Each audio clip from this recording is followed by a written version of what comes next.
আমি doctor S M Khaliduzzaman ভাইয়ের জন্য আন্তরিকভাবে দোয়া করছি। খালিদুজ্জামান ভাই তারুণ্যকে নিয়ে সবসময় ভাবেন। আমরা জুলাই বিপ্লব পরবর্তী যে বলছি ইনসাফের বাংলাদেশ, শহীদদের আকাঙ্ক্ষার আলোকে বাংলাদেশ, আমরা একটা বৈষম্যহীন ইনসাফ ভিত্তিক যে বাংলাদেশের স্বপ্ন দেখি, সেই বাংলাদেশ বিনির্মাণ করার জন্য খালিদ ভাই কাজ করছে। এবং জুলাই বিপ্লব যখন হচ্ছিল তখনও আমি খালিদ ভাইয়ের সাথে বিভিন্ন সময় যোগাযোগ হয়েছিল ঢাকায় আন্দোলন সমন্বয় করার ক্ষেত্রে।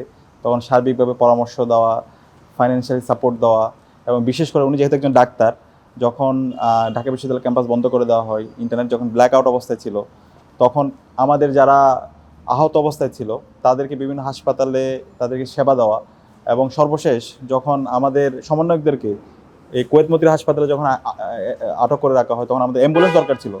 সেই অ্যাম্বুলেন্সগুলো ম্যানেজ করে দেওয়ার ক্ষেত্রে খালিদুজ্জামান ভাই আমাদেরকে সার্বিকভাবে হেল্প করেছে। তো এখন আসন্ন নির্বাচনে আমরা আশা রাখছি ইনশাল্লাহ এই অঞ্চলের মানুষরা ইনসাফের প্রতিনিধি আমাদের খালিদুজ্জামান ভাইকে তার মেধা, তার যোগ্যতা, তার সক্ষমতা, সেই সব কিছু বিবেচনায় তার উপর আস্থা রাখবে। এবং ঢাকা সদর আসনটি বাংলাদেশের জন্য খুবই গুরুত্বপূর্ণ।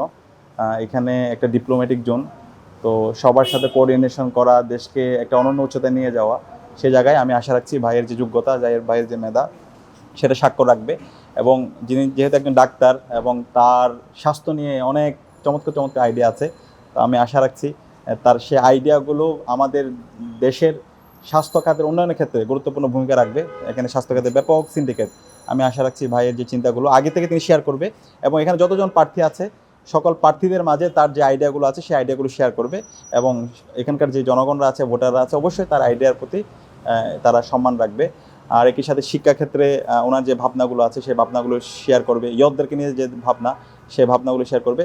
এবং তার যে ক্যাম্পেইন, ইতিমধ্যে বাংলাদেশে একটা আলোড়ন তৈরি হয়েছে, একটা ইনক্লুসিভ ক্যাম্পেইন, সবাইকে নিয়ে একসাথে চলা, একদম সমাজের এলিট থেকে শুরু করে একদম যারা এখানকার যারা রিক্সা চালকরা আছে, শ্রমিকরা আছে, এবং যারা হচ্ছে আমাদের বস্তিতে যে সমস্ত মানুষরা আছে, তাদেরকে নিয়ে ওনার অসংখ্য কাজ আমরা দেখতে পেয়েছি।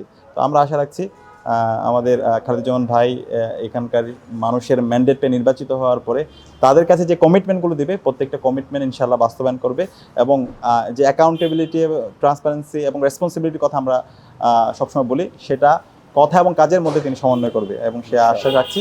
এবং আমি যতটুকু দেখেছি আমার ভাইয়ের সাথে পরিচিত হওয়ার পর থেকে, আমি সবসময় তার কথা এবং কাজের মধ্যে আমি মিল দেখতে পেয়েছি। তো আমি আশা রাখছি ইনশাল্লাহ আগামীর বাংলাদেশে খালিদুজ্জামান ভাইরাই নেতৃত্ব দেবেন ইনশাল্লাহ।